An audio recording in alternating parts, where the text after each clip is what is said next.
you should want to live. Say, man, God wakes me up tomorrow. It's time to go.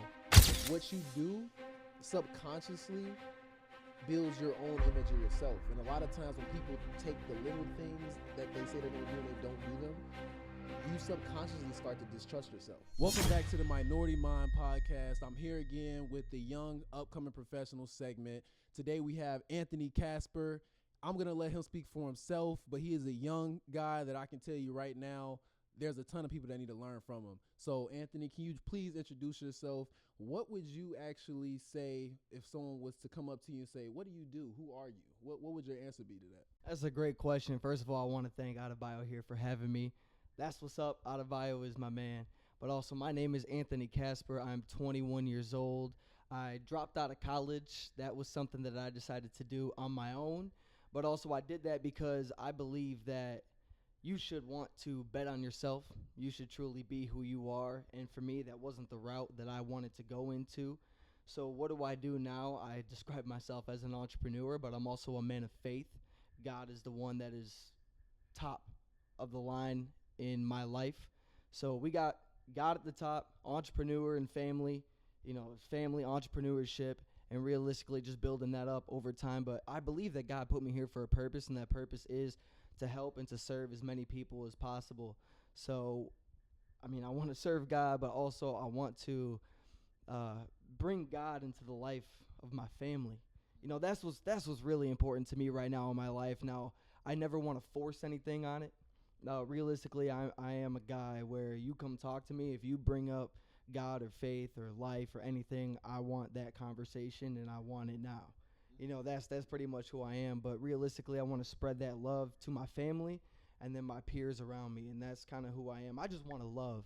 That's really it, bro. Like, I just want to love. I want to create high energy and so on and so forth. That's huge, man. I literally, doing my Bible study this morning, I was just reading Matthew 22, I believe, talking about how Jesus said that the two commandments, what are the greatest commandment of them all? And the first one was to love him above all and treat him as Lord, as King. And then the second one was to love your neighbor as yourself.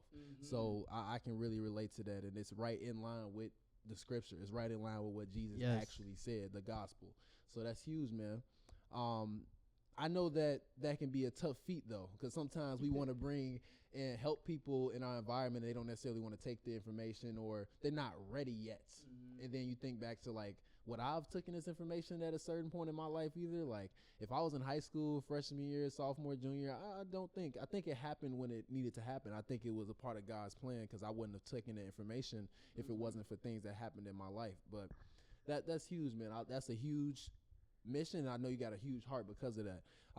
Getting into the entrepreneurship, what is the thing that brought you towards entrepreneurship, and where do you see your entrepreneurial journey taking you in the future? Of course. So I'm sure somebody watching this, the Young Professional Podcast, you're watching this because you believe that there's something inside of you that's different. I believe that there's something inside of me that's different. I don't believe that I'm supposed to be here or slaving away working a 9 to 5 for 40 years to retire at 60. I don't believe that that's the kind of life for me. Now, here's the thing. There are amazing people who work those kind of jobs, and they absolutely love it. And I will never, ever, ever, ever, ever take that away from you, because you should truly do what you love to do. Why? I don't understand this. Why some people are here in this lifetime, in this body, with the people that they're surrounded with, and they don't do the thing that they truly feel that they're called to do. And they never take the time to go try to figure that out. So for me, I really wanted to put myself in a position where I was uncomfortable to find out who I truly was. Because I've worked at Jimmy John's, I've worked at Jersey stores, I've worked those kind of jobs, and that wasn't me. That wasn't me. And if that's not you watching this, then you got to go dig deep within yourself to find out who you are and why God put you in the position that you're in for a reason. Now, why was I born on June 24th in 2003? Why was I born into this family? Why am I here with you right now? What purpose am I supposed to bring to this to enlighten whatever it is that I'm supposed to enlighten? And I bring that not only into life, but into entrepreneurship, the workforce, figuring out who I am and what I can give out to the world. Now, we were just with Marcus Black, and he was talking about your gift. Right. What gift do you have? Put that out on the table and let it work. So I believe entrepreneurship and me putting the gift that God gave me out there on the table, where it's uncomfortable, it's not easy, but showing that out to the world, I believe that you should always want to take a jump. And that for me, entrepreneurship is essentially me taking that jump out of doing what the system wants you to do, going out and doing what you want to do for the people that you want to do it for. Right. That's huge, man. I really love your elaboration on that.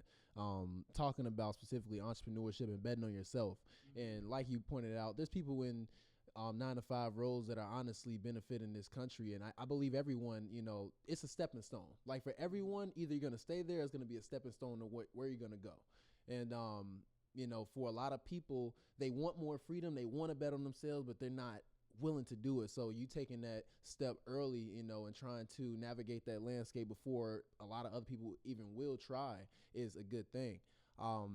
But yes, taking that bet on yourself and being an entrepreneur isn't just something like of someone who wants to own a business, but someone who is wanting more freedom and more time freedom in their life.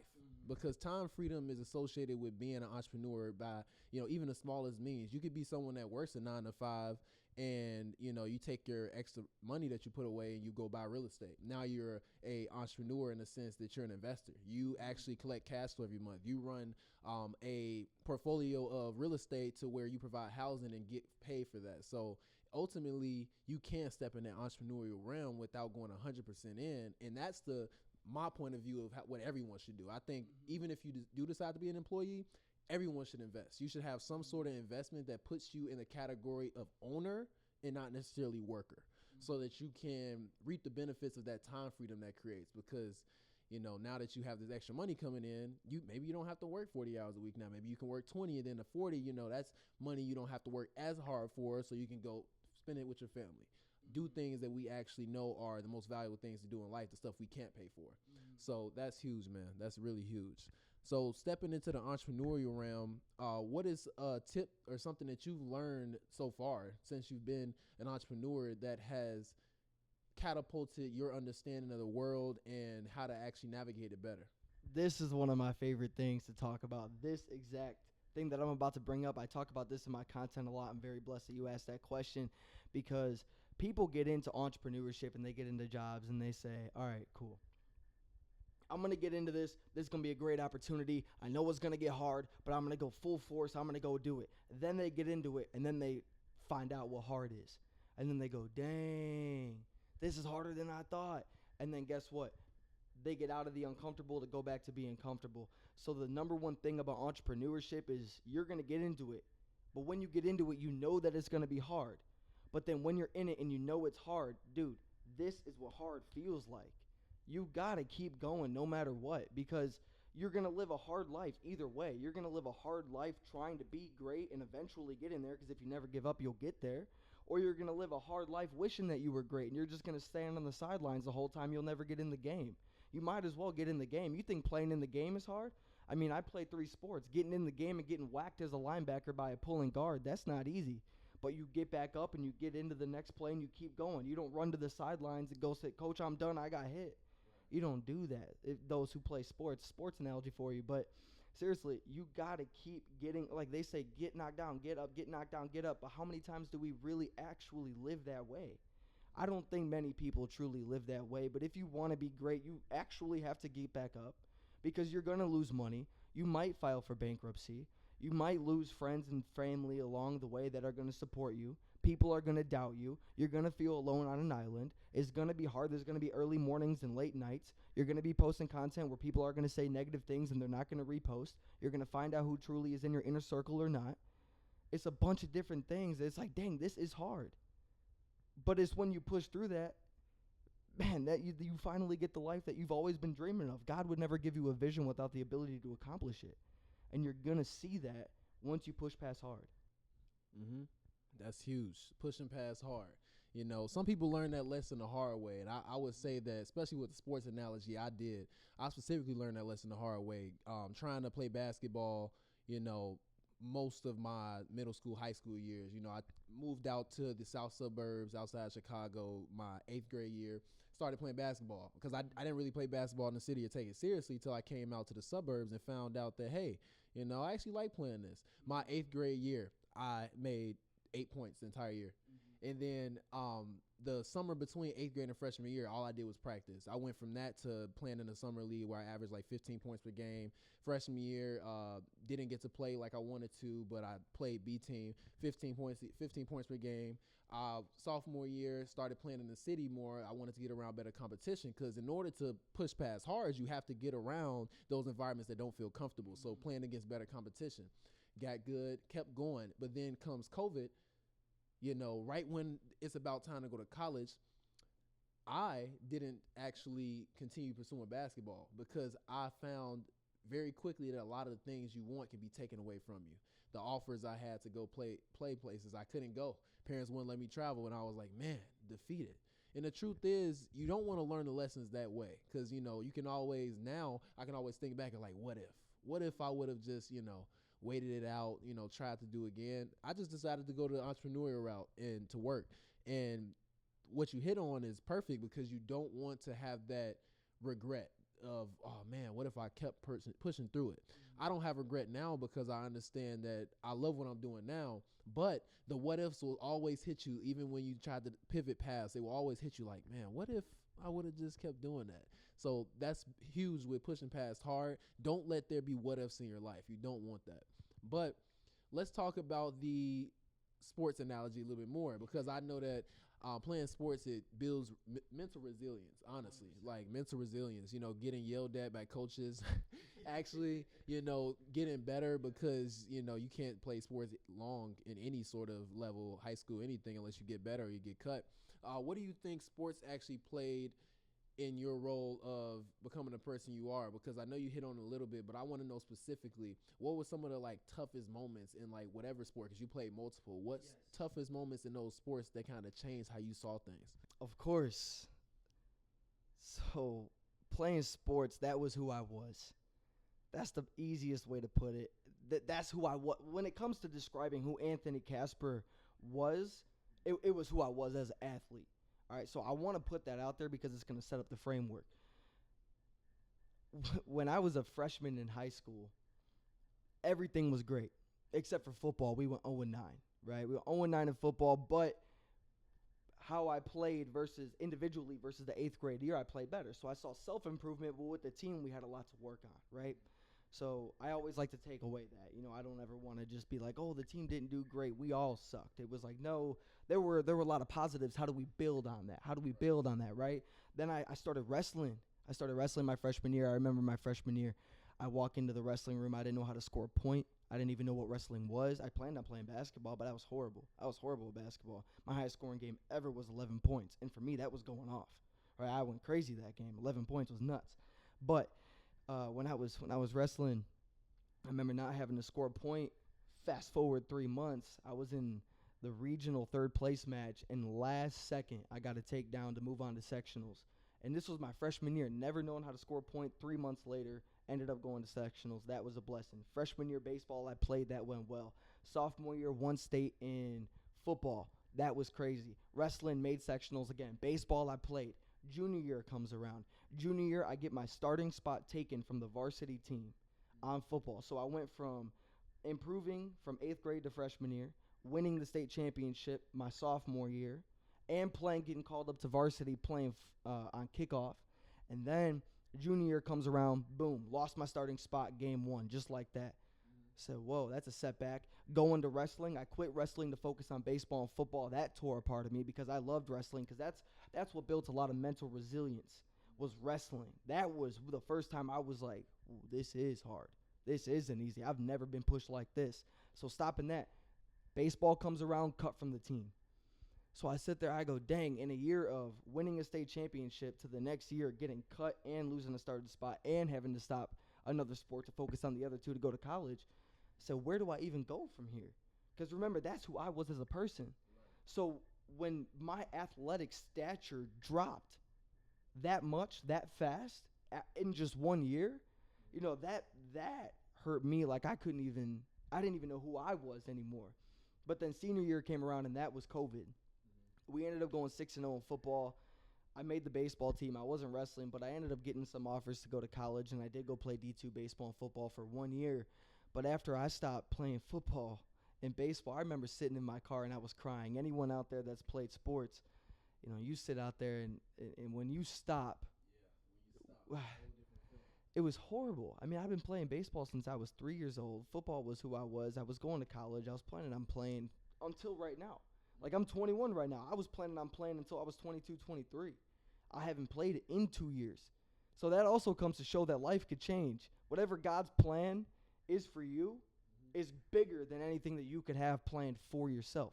And I figured that out a hard way, but I'm very blessed for it, because if it wasn't for that, I wouldn't be on this podcast right now. I wouldn't have the content I have right now. I wouldn't be the entrepreneur I have right now. I wouldn't be the man of faith that I am right now. You know, so everything works out, but who I was as an athlete, man, those were some fun times, greatest memories of my life. But that was a big setback going from sophomore to junior year. Major setback, and that really hurt who I was as a person. I'm sure you have some things where you can relate. It's huge. I mean, I relate to the point of identity getting caught up in a sport. Because when you play something for so long, you start to identify with that sport, especially when you take it seriously. Like, you know, a lot of kids would go to school and come out to school and probably just go on their phones, you know, be on YouTube or Instagram or whatever, Snapchat. You know, people would just go and be on social media and watch TV. But like the athletes, especially if you were serious, you spent all of your time in school getting homework done so you didn't have to do it at home, and then you went to actually go work out after school. After school, like, you spent 6 to 7 hours a day at school, and then you went again and spent another 6 or 7 hours a day playing your sport. Like that, and that your entire life is caught up in that one thing. So I actually made a post recently talking about that, because at the assembly we just did, I heard one of the young guys talk about how he was good at basketball.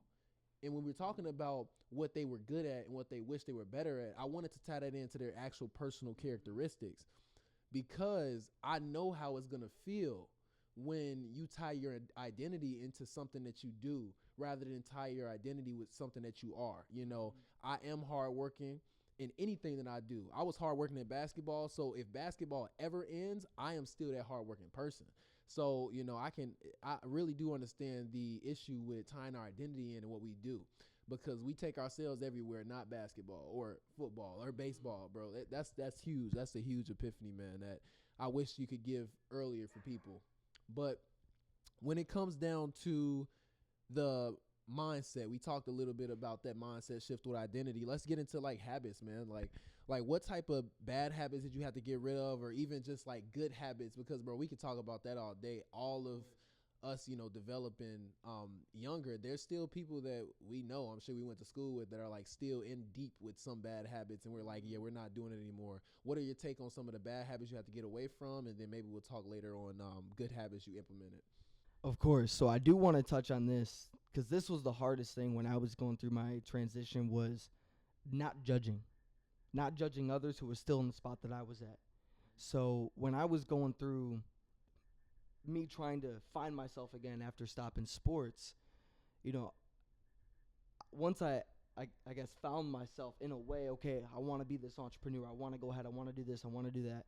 Once I started changing, I would see everybody else that was still doing the degenerate, right? Yeah, couldn't think of the word. Degenerate stuff that I was doing previously, and I would judge them for it. I'll be like, oh, you're still doing this. You're still doing that. I'm better than you because I found this new way of life. I'm an entrepreneur.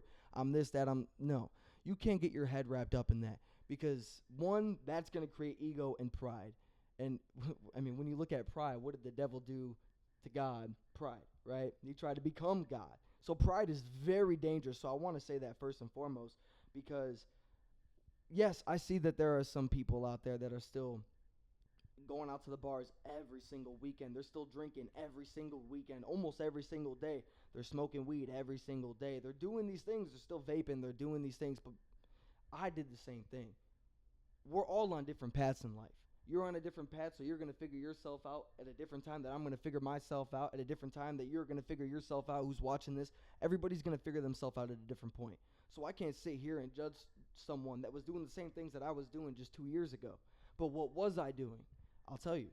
I was sleeping in every single day, 2, 3, 4 p.m. I was not getting up. When my buddy would get up, Will, to go work out for football, I was still up. He would be getting up to start his day. I would be still up from the night before. And the thing is, I was never sober either. I could not stay sober. I was not able to control my intake of substances that I should not have been indulging myself in. I had no control of my life. I had no stability. I didn't know how to run my life like a CEO or like an executive, is what I like to talk about now. So now when I say, it's really all about trusting yourself. Because if I tell you, hey, Adebayo, I'm going to do this for you, then you trust me that I'm going to do that for you. But how many times do we tell ourselves, I'm going to do this for me, and we don't do it? For example, I'm going to get up at 4 a.m. and I'm going to go hit the gym by 4:30. How many times do we trust ourselves with our own word? So that's really where it comes about, is you got to trust yourself with your own word. When I say I'm going to get up at 4:30, or I'm going to get up at 4, I'm going to read the Bible, then I'm going to go to the gym, I'm going to do my workout, I'm going to come back, I'm going to be proactive and productive throughout my day. But you got to last that the whole day. It all comes with discipline. All of it is discipline. And that's what people lack. A lot of people they have motivation, they don't have discipline. Okay, cool, I'm motivated to go do this, I'm motivated to go do that. But bro, are you disciplined to continue to do that? Because there's gonna be days where you don't feel like getting up at 4 a.m. But are you gonna trust your own word and still get up and do it? It's all about trusting your word. It's all about doing what you say you're gonna do, and it's doing it for your why. Why are you deciding to get up at 4 a.m. and go to the gym? Why are you deciding to drop out of college? Why are you deciding to stop these substances and gain a control on it? Why are you deciding to do these things, to separate yourself, to do it for the people that you love? It's all about your why, and actually implementing a lifestyle that's going to back up to you presenting the best version of yourself to your why to help them and raise them. For me, I want to retire my dad. I want to retire my dad. Now, he makes great money. He does, I'm very, very proud of my dad and who he is as a person, and I'm very blessed to be able to be raised by him. But at the same time, it is stressful. Work can get stressful. And that's always going to come. You got to learn how to handle stress. But at the same time, if I can build a lifestyle to where I can give back to him for everything that he's given to me, that would mean the absolute world to me. That's my why. But I had to change the way I was living. If I was still waking up at 2, 3, 4 p.m. and I was never sober, and I was still hanging out, going to the bars and doing this, that, and the third every single weekend, looking forward to the week, you can't live your life looking forward to the weekends. That's a terrible, terrible way to live, in my personal opinion. You should be able, you should want to live, say, man, God wakes me up tomorrow, it's time to go. It's time to go. I woke up, I won.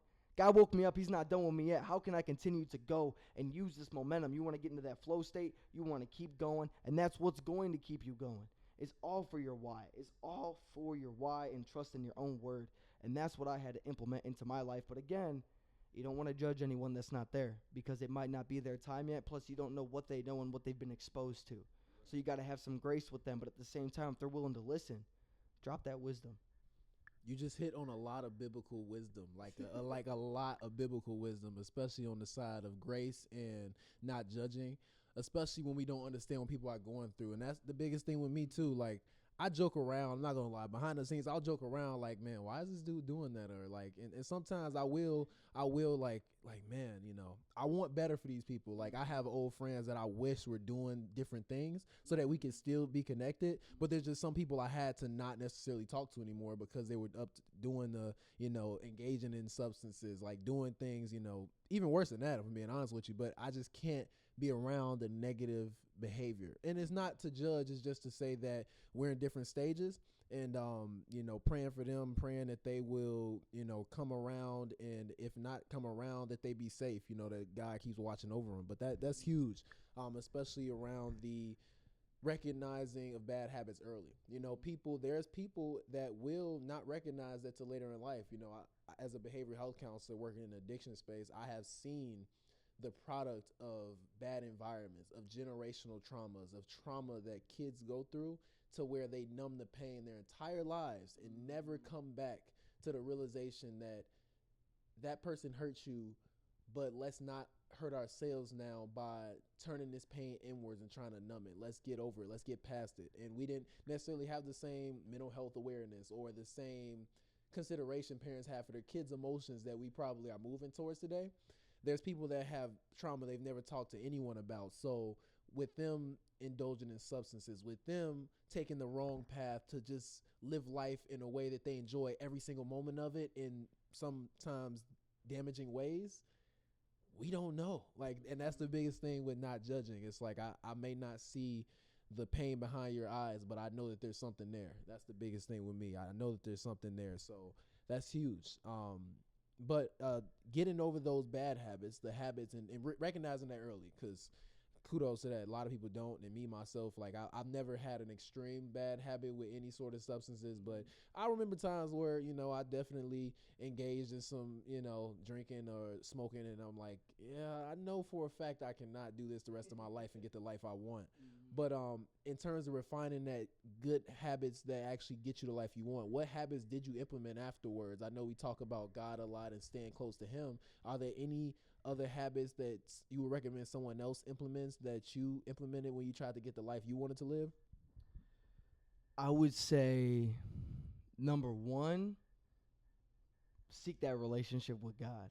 I mean that's number one. It's like, the most important. It is the most important. For me, I gave my life to Christ, and that was hands down, the greatest conclusion that I've ever come to in my life. That's what's transformed me as a human being. But also, it's me looking at the Gospels and seeing, how did Jesus live? Think about it. Was Jesus ever in a rush? No. Did what did he tell us to worry about? Nothing. It says, do not be afraid, 365 times in the Bible. That's every single day. So it's taking that and me going, okay, Anthony, who are you? 2 years ago. All right, I'm insecure. I'm an overthinker. I'm not who I want to be, but I know that I'm different. So what do I do? So realistically, I took a step back and I asked myself, who is Anthony Kasper? And what is the best version of Anthony Kasper? What does that version of Anthony look like? And what does he do? Exactly. I asked myself, what does he do? And I'm not even kidding. I wrote it down. Okay, Anthony Kasper is someone that wakes up early in the morning, isn't intentional with every single thing that he does. He talks to his parents and his family and his grandparents every single day. He's going to read the Bible and spread the word in some way, shape, or form every single day. He's going to go to work and he's going to intentionally work and stay focused and disciplined while at work every single day. Wherever Anthony Kasper's feet are is what he's going to be doing. What do I mean by where your feet are? There are so many times where I would catch myself trying to be focused in on, let's say, doing homework, but then my mind would go here, and then my mind would go there, and then my mind would go here, and then my mind would go there. I was never truly where my feet are. If I am focused on doing homework, what should I have been doing? Doing the homework. If I am at the gym, what should I be doing? I should be at the gym present lifting. If I'm working on a podcast, like what we're doing right now, I'm going to be present in the podcast. I'm not thinking about what I'm going to have for lunch. I'm not thinking about dinner or what's going on tonight or whatever. I'm thinking about this right now because it's being in the present moment. So what I would do is what I do now is I set myself a schedule the night before. I run my life like a CEO because behind closed doors, like when you leave, when I leave, when we depart from each other, I'm by myself, you're by yourself. What are you doing behind closed doors? What am I doing behind closed doors to where we meet up again, we can talk about how we've gotten better as human beings. It's what you do behind closed doors of being intentional with truly knowing yourself. So, yes, I wake up every single day between 4 to 5 a.m. I read the Bible. That's the first thing that I do every single day because Jesus is the number one in my life. Then I go to the gym because lifting, when you want to live a disciplined life, you're not going to be disciplined in everything like that. Like, you're not going to cold turkey getting disciplined into everything. Find something that you can stay disciplined at. For me, that was the gym. I know that I can hit the gym 6 out of 7 days a week. I say 6 out of 7, not 7 out of 7, because the seventh day I rest, right? That's the Sabbath, right? I rest for God, for Jesus. I rest on Sunday and I focus on him. But 6 out of 7 days of the week, I never miss. I never missed the gym. Once I got disciplined in that, I proved to myself that I can be disciplined in something. So what else can I add to my life that fits the description of the best version of me that now I can also become disciplined in? And for me, that was content creation. Focusing on content creation every single day and building my personal brand. Reaching out and calling my family members every single day. It's little things like that that I just started to build upon over these last couple years, because everything's going to compound onto everything. Now, I'm not perfect, and I still don't live an absolute 100% disciplined life, and I don't know if I will ever live that insanely structured, disciplined life, because at the same time, I don't want to just exist in my schedule. I want to live in my schedule. I want to be able to live life and to truly enjoy what I am doing with the people that I'm doing whatever it is that I'm doing with. But really, to sum it up, being intentional, finding something that you can get discipline in, and compounding that, which I gave some examples: the gym, family, eating better, going out, networking. That's huge. Networking, and going from there.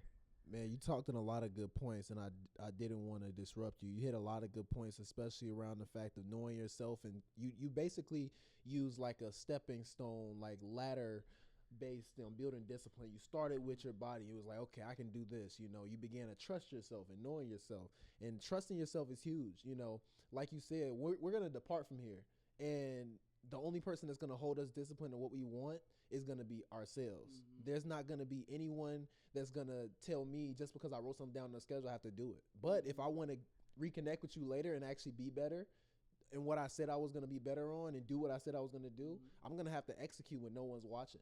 And that's huge with knowing yourself and trusting yourself. There's a lot of people that say they're going to do stuff and then they don't do it, and they wonder why they can't trust themselves. Like you subconsciously, and I'm a big psychology nerd, what you do subconsciously builds your own image of yourself. And a lot of times when people take the little things that they say they're going to do and they don't do them, you subconsciously start to distrust yourself. You subconsciously, when you put stuff on paper, don't even really think you're going to do it. So you just kind of look at that paper like, ah. And sometimes it can be a motivation issue too. One thing I'm going to be writing on in one of my newsletters coming out in the future is going to be the power of fear over desire. When we talk about marketing psychology or psychology in general, evolutionary psychology, how people are motivated. From the past to how we developed as humans, we are way more motivated by fear than we are desire. A lot of people do not realize that, and I've actually harnessed that my entire life. I'm more scared of letting down the people that fought and sacrificed for me in the past than I am desiring to do the hard work. Like, for me, it's not about me truly even though I want the life I want to live, the main motivator for me is fear. I'm fearful that I will let down my grandparents, my parents, the ones that sacrificed before me, and set the family back, set the generation in the line back because I decided not to do the work. Oh yeah, no, I'm not doing that. I get up every morning excited to do the work now, especially because I believe that, especially through the Bible, I can do all things because, Christ is within me. Like, I can do all things, and I get up excited. But truly, that differentiation and motivation, you have to know yourself, because some people I notice are more desire based, like they're really, oh, I want this, I want that.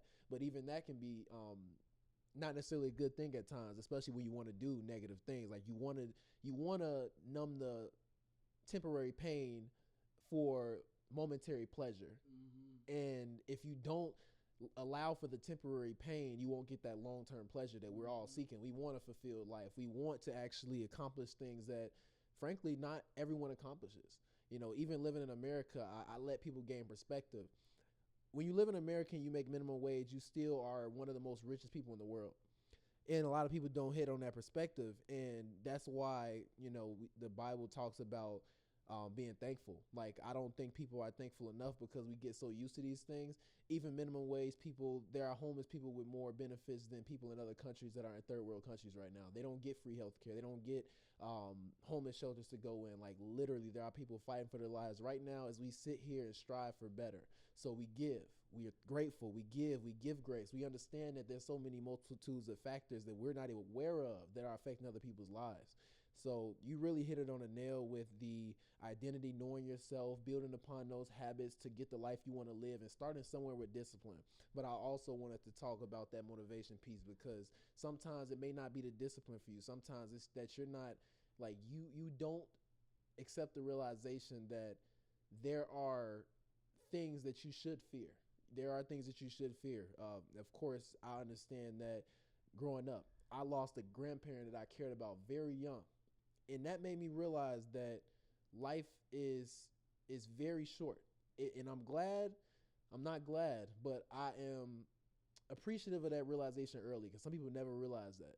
Some people think and they sit throughout life and they don't sacrifice, they don't work hard because they don't necessarily have that motivating factor.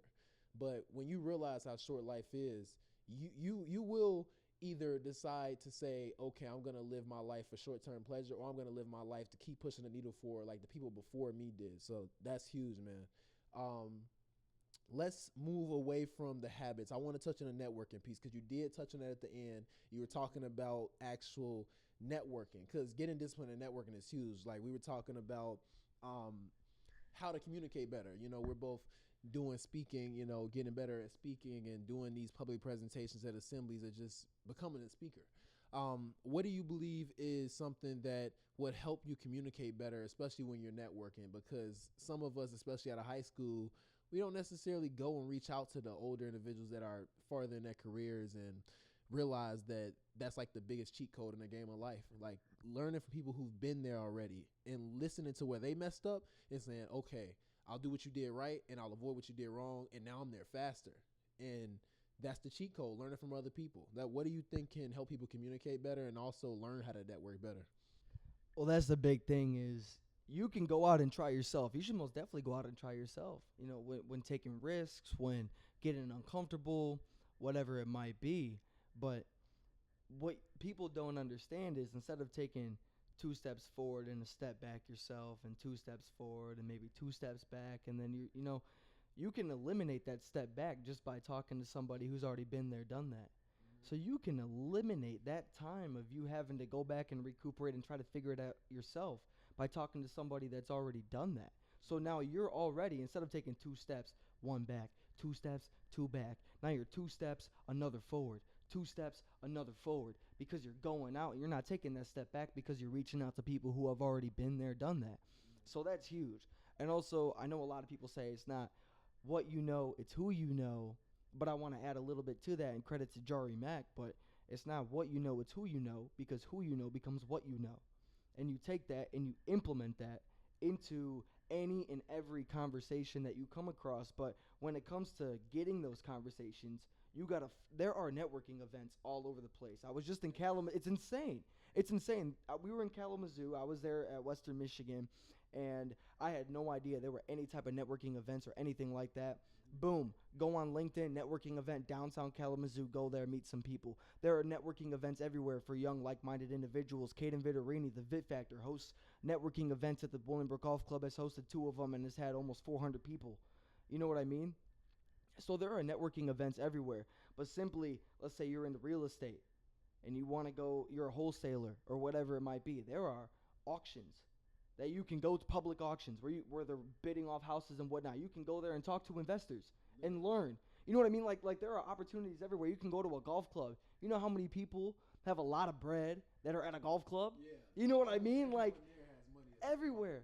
You can always find places to go network with people. And what people are so scared of is having a conversation, because people are always sitting behind this thing and they never actually go out and communicate. No, this thing, throw that out the window for one day. Go out and put yourself out in public and go have a genuine conversation with someone where you can learn something. I have always learned something from somebody. Always. I've always learned something from somebody, because everybody is I don't know if you can be an absolute expert and know it all, but for this case, I'll just use it. Everybody's an expert in something. So you can learn something from everybody. Adebayo, if you were to talk to me about the Chicago White Sox and you really wanted to learn about the Chicago White Sox and their history, I could dump that on you. If I wanted to ask you about psychology, you could dump that on me. You know what I mean? So you can always learn something from everybody, and that might spark the next biggest idea in your life. When you look at that, what we talked about earlier, how you describe yourself, you might find something that you learn from somebody to where you can take that advice and implement it into, because it fits the description of yourself. You can implement that into yourself, and then take that and run with it and see what you can do with your own creativity to expand on what you just learned from that person. But if you never initiate the conversation with that person that you're that it's like your intuition saying, hey, maybe I should say something, maybe, Right. but we never act on it. It's like, dude, just do it. Take that jump, talk to that person, because that might be that seed that you need planted in you to then spark whatever it is and grow whatever it is inside of you for you to reach your full potential. And if you never initiate that conversation, how would you ever know? It's the fear of failure, and you're big about that. Like, network events are everywhere. Like, literally, the way I found my real estate mentor, and I preach real estate. Like, I believe everybody, especially if you're starting out trying to break generational curses, want to improve your life. I believe in taking care of foundational needs first. So I do talk about real estate investing a lot. But when it comes down to actually networking, it is that getting over that fear of initiating a conversation, because everyone's been in a room. Like, at some point or another, you've been in a room with someone that you thought were cool, or you wanted to talk to them, or, you know, whether it was romantically, if it was a girl, or whether it was like someone that had a lot of knowledge. You're like, I want to talk to this person. You've been in a room and you've not talked to a person because you were afraid to go up. There's a lot of people that have those stories. And, you know, some people brush it off like, oh man, I didn't have time. I had to go somewhere. No, you know, when it comes to knowledge and learning things that are very important to pushing your life forward, you have the time, you find the time. Realistically, understanding that when you put yourself in a better position, you help all those around you, is like why it's okay to like go ahead and take that risk. But hugely, it's about getting over the fear of failure and being patient. You know, the biggest thing I'll do is if I go into a room and I'm trying to network with people and there's a lot of people trying to talk to this one person that was just presenting, I'll sit there and wait. Like, I'll be the most awkward person sitting there, and I'll actually just wait super quietly and just wait until it's my turn to talk to this person. I don't care. I don't care how awkward I feel. I don't care about any of that. The fact that I'm waiting in the line to speak to this person. No, I will speak to this person because I'm sure there's something they can say to me. They can give me some sort of advice because they're ahead of me in some area. And that's the biggest thing you were saying on the expert lens. Everyone is ahead of you somewhere in life. They either have a realization because they failed at something, or they have a realization because they succeeded at something you didn't. Either way, I'm going to take the lesson from either one of those successes or the failure, and I'm going to make sure I implement it in my life when I learn it. So it's just huge that you have the patience and the humility to look, you know, sometimes awkward. Like, it does look awkward going into networking events. We've been in rooms of 200 people, and then there's like 4 speakers, and everyone wants to speak to them. I will sit there in a line of 7 people, and I will be quiet. I will look awkward. I will be there with no one else but me, and I will sit there, be quiet, and wait my turn, because I understand the importance of networking. Like you said, I didn't know Jari had said that as well, but it's not what you know, it's who you know. That's huge, because you get what you know from who you know. And truly, that is a cheat code for the game of life. It really is. But how do you recommend getting over the fear? Because for me, I had social anxiety, and I talk about that a lot. I had social anxiety for a very long time, and I had to force myself out of it. I implemented the steps with discipline, but the steps with communication. So when people in random scenarios, they'll talk to you, they'll say things like, you know, hey, how you doing? Like, I was so awkward, I wouldn't even respond. So I had to start somewhere. So I would walk into my gym. This would be something I actually did. I walk into my gym. I would say, hey, they would say, hey, how you doing? I'm like, hi, you know, and then not even responding really. But then next day I'll go in, they'll do the same thing. I'm like, hi, I'm like, hi, and wave, you know. Then the next time, hi, wave, smile. I actually took a step-by-step approach to getting better. I slowly desensitized myself from thinking that I couldn't go into any situation and talk to anybody that I wanted to. And it does take time for some people who have extreme social anxiety. I was always this socially anxious person. But in order to get out of that, you have to take action. You have to trust yourself. You have to have the right motivation, because if I didn't have the motivation I have to know that in order to get the life I want, I have to get over this. This isn't a question of can I work my way around it? No, I have to get over this if I want to get there faster, directly, within my lifetime, you know. So that's the reason why I motivated myself out of it. But what is your opinion on getting over that fear of failure when you're trying to connect and network with people? Well, one, you touched on such an amazing piece there, where if you are super anxious when being in public and speaking to people, take it day by day, step by step. Make a little bit of improvement every single day. You don't need to be this super socially awkward person and then the next day force yourself to be this crazy outgoing person, because that's just not you yet. I don't know anyone that's ever done that overnight. For me, it took years to overcome insecurity. It did not happen overnight. And my insecurity didn't allow me to be my true outgoing self where I truly believe I am today, and I'm continuing to want to grow that. But take it step by step, yes. But I also do want to say this. This is a quote from Alex Hermosi. When you die, nobody's going to be thinking about the risks you took or didn't take. So at the end of the day, you're stuck with the risks that you're taking. And only you are going to truly know if you took it or not. No one else is going to sit here and judge the little things, but we get into our head and think that people are. Right. So for me, if I were to go up and talk to you, if I didn't know you, I could sit here and get real anxious and then overthink and create this crazy scenario where it goes so horribly wrong. And then that anxiety that I build up from overthinking then excludes me from even taking that risk into having that conversation with you. But you're such a bright, young, intellectual person where if I wouldn't have done that and I would have seen you on some kind of podcast or something, I really would have been kicking myself in the butt. But nobody's going to be thinking about the risks you take or don't take. So it's up to you to say, okay, well, if no one else is going to know this but me, I might as well take control of my life, take it day by day, grow step by step, and go ahead and go take that risk. No, look, everybody gets awkward. Everybody has anxiety. Everybody gets stressed. Everybody's going to go through things in life where they're going to feel timid and weird. Everybody goes through it. The best speakers you see on stage today, I guarantee you at some point in their life, they were in a room where they didn't feel like they belonged there. They didn't feel like talking to the people that, they were talking to or networking with. They didn't feel like they belonged there. But the difference is, why do you think they are where they are today? They took that risk.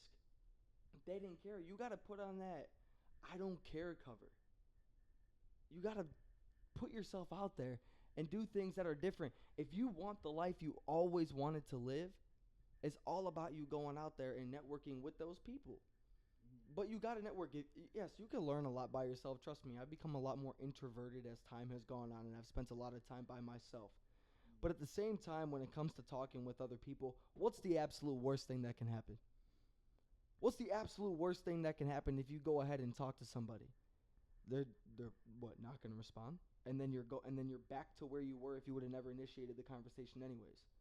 That's the worst thing that can happen. But if you start a conversation, hey sir, how are you today? How's your day going? Oh, good, yeah. Oh, you're getting, let's say you're ordering some pizza. You ordering it? What are you getting? Oh yeah, you bringing it home to the family. What do you got going on later? Oh, literally, it's just about asking questions. People's favorite topic is themselves. Most people's favorite topic is themselves. They could talk about themselves all day. So great advice is ask questions about that person. If I were to come up and talk to you, I would, one, take that little step and say hi, right? Two, I would take the risk because nobody's going to know if I'm taking it or not besides me, so I'm going to do it. I'm going to take the risk. Then what am I going to do?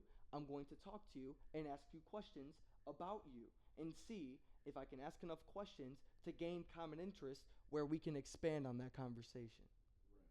That's the step process I use. You just hit very hard on the communication skills, especially around connecting, and that shows with your entrepreneurial tendency, and also you being in sales. Sales is huge with building that rapport quickly, and that's also something I did to get over my social anxieties. I took a sales job, and yeah, it forces you to get on the Zoom calls with people and get uncomfortable and get your point across, build rapport. I just got really uncomfortable for a really, a very intense period of time. But in terms of the sales, because we can talk about sales communication as well, what is something for you feel has helped you with your early success in sales? What is some tips that you would have for people that maybe, saying, oh, I don't want to go to college, I want to go get a sales job and build my life with that foundation? What are some sales tips you have for them in terms of communicating and doing that?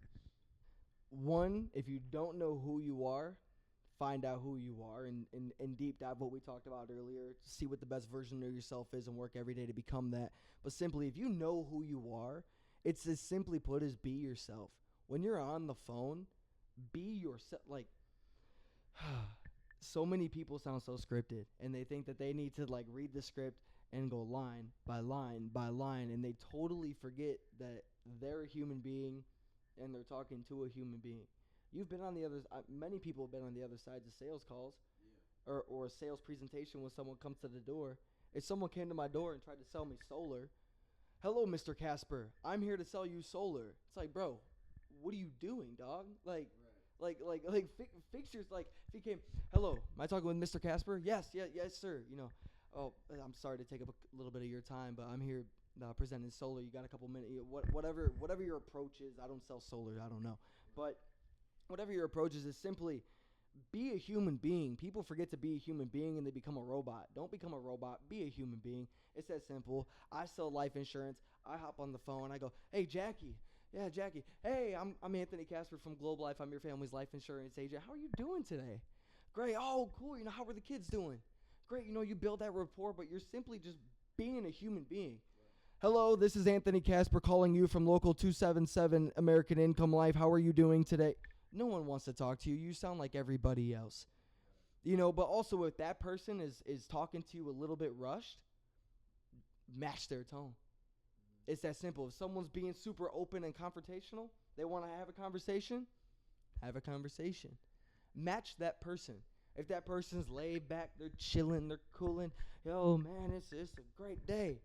I'll come back, I'll be, yeah, man, this has been a great day. What do you got going on? I will match their tone, and I will simply be a human being. I will be myself, and I will genuinely look for the best interest in them. Yes, I'm selling them life insurance, but I'm not here to take food off their table.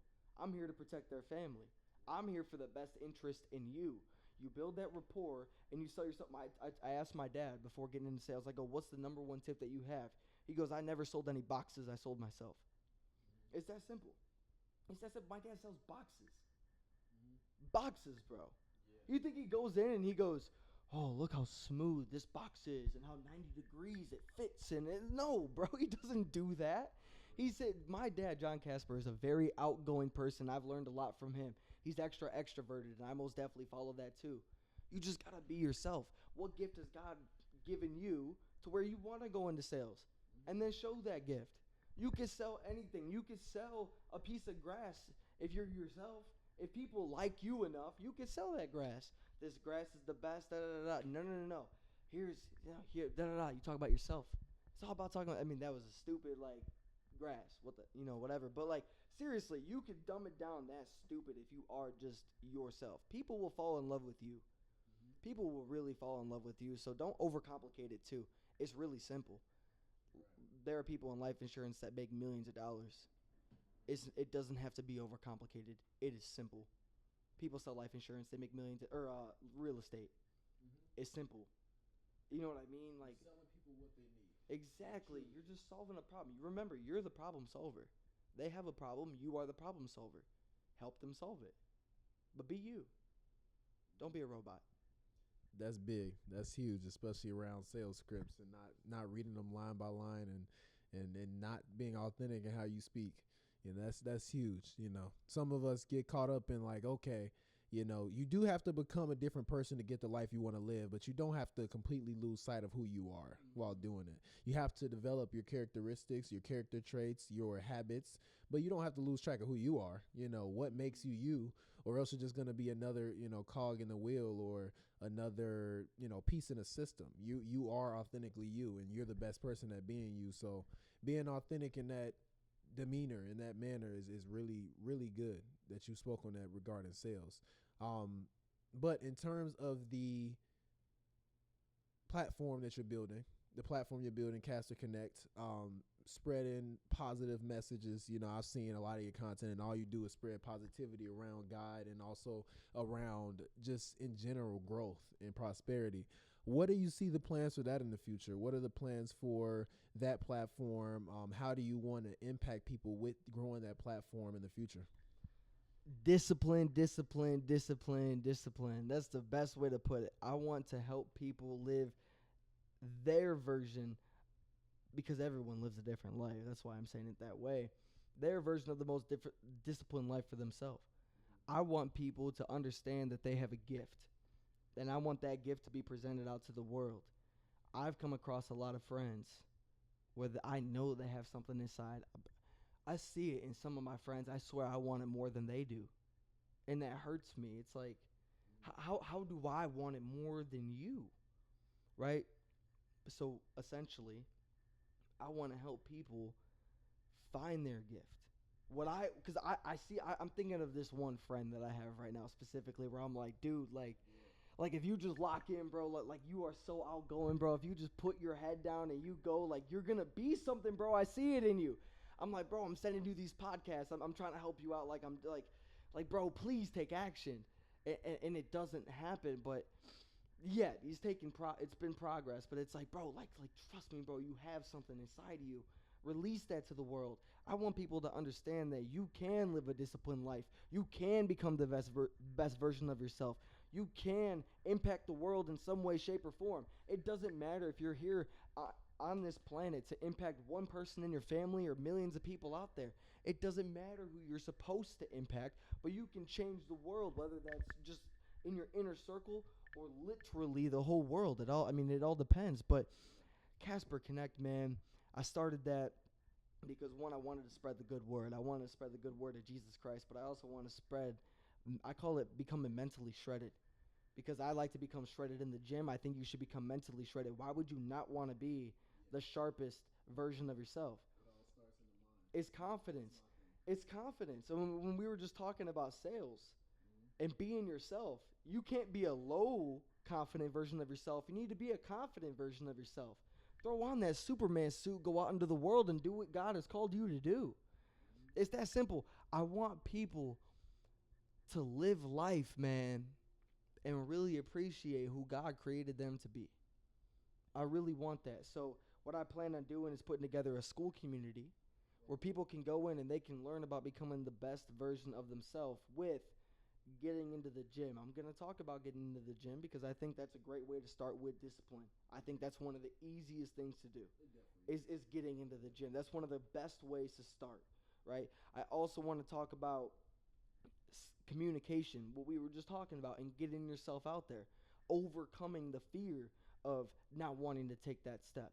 I also want to talk about discipline. How can you trust your own word? How can you say, I'm going to do this and do it?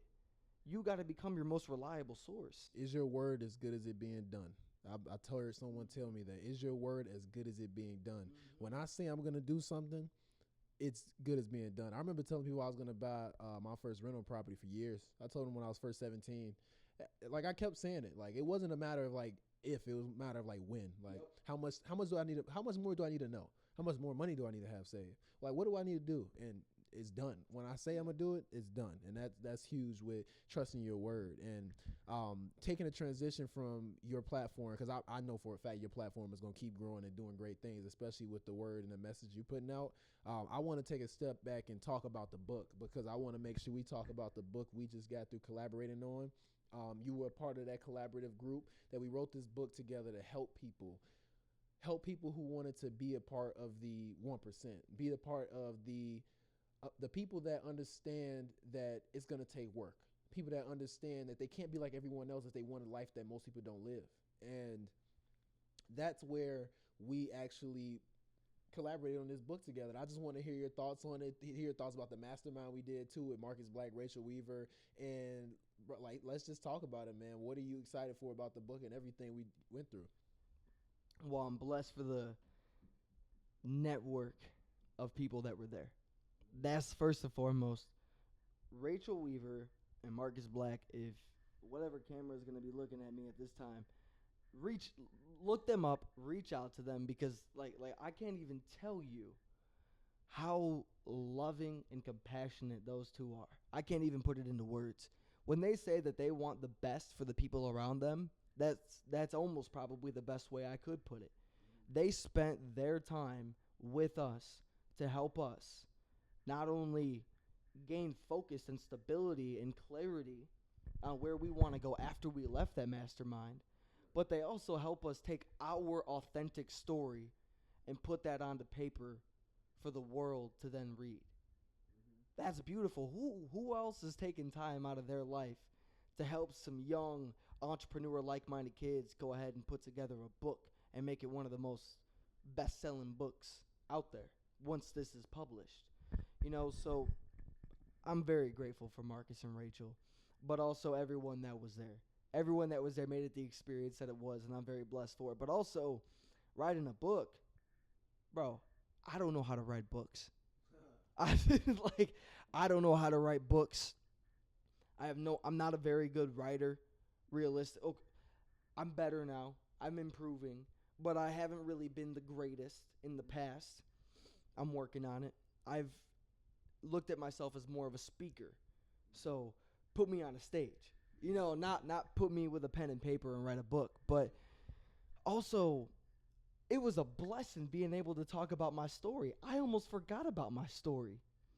I felt like there was so much that was unpacked that weekend, where I found out a lot about myself. I know you found out a lot about yourself that weekend. I mean, you opened up, and dude, I'm so grateful for you and you really taking that seriously. And you made an Instagram post about it where you're like, I found out so much about myself, and that was so beautiful to see, because truly, I mean, that is, again, talking about networking, talking about everything that we've talked about today. It really does wrap up into what we did this past weekend. It is getting yourself out there. It is surrounding yourself with like-minded people. It is initiating that conversation. It is taking risk. It is building yourself into the person that you want to become, and writing and scripting out who you are and what you want to be, how you want to act, how you want to go out. And that just literally me writing my story. It was like, whoa, I was there and now I'm here with these people? How did this happen? How has my life changed so much in 2 years? I mean, I remember sitting in my 2003 Jeep Liberty outside of Great Plains West in South Dakota at Northern State University, looking out the window, looking up at the sky, even wondering if God was real. Even wondering where I was. I mean, I was 18 years old. Like, where am I going to go? What do I even have planned? What is my purpose? Why am I here? I don't know. There was no thought in my mind that was positive on where my future was going. Not one. And to look back at that weekend to see who I was surrounded by and my story, which is in that book, of that exact moment to where I am today, it's a blessing, and it's all God-given. It really is trusting his plan. It is trusting his plan. You might not know now, but you will later. Now, I didn't quote that perfectly, but it's in Scripture. You might not know what I'm doing now, Jesus said, but you will later. Basically, trust him. We control what we can control. What we can't control, we trust him with. And for me to write a book on my story, getting mentored by Rachel and Marcus, to be surrounded by you guys. We got so close that weekend, we're doing a podcast now. Yeah, man. It's all about the power of trusting God, and the power of conversations, the power of networking, the power of life. Not existing it, but living. You never know where it could lead you. I'm about to be a best-selling author at 21 years old. Yeah, I can't even believe that, because I know who Anthony Kasper just was. Right, I can't even believe that. It's insane, because I never would have pinpointed what that mastermind and that book retreat would have been. Mm-hmm. Like, I never expected for that to be what it was. And you're right. Like, knowing who your authentic self is, and I definitely want to make sure this message is out there for people in general, because you go throughout life dealing with life's constant problems. You solve them, you figure it out, you keep moving forward, and sometimes you forget about where you came from. You forget about why you're doing what you're doing, and actually understanding who you are at the core and why you do what you do, because you understand life from your perspective. Understanding your story is going to help you touch so many more hearts, because you understand why you do what you do. Because you're not here to help everyone. We're not. It's not possible. But we're here to help those that resonate with our message and who want to change, because they see in us something that they want for themselves. So that was huge. Getting to know our message and understand more about ourselves is huge. And like you said, shout out Rachel and Marcus. I really do hope that when this book comes out, man, we all are just together. We're able to get, I'm sure we're going to get some photos and just content with this book that comes out. We are going to have a copy of, and like, it's going to be amazing. But like you said, this book is going to be amazing when it comes out. And I really wanted to hit on it because when this book does release, we're going to be just catapulted to a whole another level. I know for a fact it's going to be a bestseller. And, once we have best-selling authors under our belts in our early 20s, it's just going to be insane. It's going to grow from there. But I don't know what time we're at with this podcast, bro. I want to know, Is there anything that you haven't said yet that you want to leave the audience with? Anything that you feel like will really impact them and just get them thinking a whole different way, behaving a whole different way, or connecting in a whole renewed way? Yeah. Simply, I'll say, to wrap up everything that we've talked about today, actually sit down with yourself and write down what the best version of yourself looks like. Read that over. How does the best version of yourself act? How does the best version of yourself talk? How does the best version of yourself network? How does the best version of yourself treat yourself when it comes to your body and what you put into it? Put all that together and go out and create the life that you've always wanted to live. Because, again, God did give you a gift. And it's up to you if you want to use it or not. You're going to implement it into your life now, or something's going to happen to where you don't have any other choice but to do it. So if you have the conclusion that someday you're going to unleash that gift, don't tell yourself one day, but tell yourself day one. It is time to do what God is calling you to do now. If you're not surrounded by people that are going to help you do that, you need to find a new group. It's that simple. You can see your future just by looking at what your inner circle does. If your inner circle is lazy, undisciplined, and not satisfied with their life, if you hang out with them the most, where do you think you're headed? And that's the honest to God truth. You need to find yourself a group. I'm blessed for this 1% team. Because if it wasn't for this 1% team, I don't know who I'd be hanging out with. Yeah, and it's scary to think who I could be hanging out with. Yep. Because the way I was going was not the right way and was most definitely the way of the devil and not the way of God for my life. So surrounding yourself with people that are going to elevate you and bring you with them is super important. Figure out who you are. Surround yourself with people that are going to help you when it comes to building your life financially, spiritually, intellectually, your mindset, your body, everything, all aspects of your life. All aspects of your life should be covered across the board when it comes to who you're surrounding yourself with and who you want to truly become. So that's honestly the last thing that I want to say, because when you leave this podcast, if you're not thinking, and really, self-accountability, that is the last thing. Take self-accountability. The reason that I've been able to grow is because everything that's happened in my life is my fault. Even things that I don't think are my fault. Look, I've had relationship problems. I've had problems with my parents. I've had problems with best friends and whatnot. Everything I take accountability for. There is not one thing where I blame somebody else. Because if I sit here and I blame somebody, I'm not learning anything about myself. But if I take self-accountability and I take what I've done and I compare that to who I want to be, what I wrote down, and go, oh, this wasn't right. You can improve because you're looking to become this, not this. You got to take self-accountability. Take that. Don't beat yourself up. Have some grace for yourself, but learn from it. You don't win and lose. You win and learn. So take it, learn from it, take self-accountability, implement it into you becoming the best version of yourself. Surround yourself with people that are going to elevate you. Go out and crush life, and that's it. In the words of DJ Khaled, God did. God did. Come on. What can they find you, man? Shout out your channels anywhere they can find you. Of course. So on YouTube, Kasper Connect Daily, I believe I call it. I honestly don't know. Kasper Connect also. So it's Kasper Connect Daily. I post a day in the life of a 21-year-old entrepreneur. I also post on YouTube little 5-minute videos of me talking about motivation, discipline, spirituality, God, becoming the best version of yourself and whatnot. So that'll be straight Kasper Connect on YouTube. Also on Instagram at Kasper Connect and at Anthony Kasper. And then you can find me on TikTok. I don't really post on there, but if you want to do a little dance, we could collaborate. We could do some TikTok. I don't know. We could do something, but yeah, you follow me, you reach out to me, you DM me. I will most definitely do my best to reach back out to you and follow you and collaborate with you, because I call it Kasper Connect, not because I want to do it myself, because I want to connect with y'all. So follow me on Kasper Connect.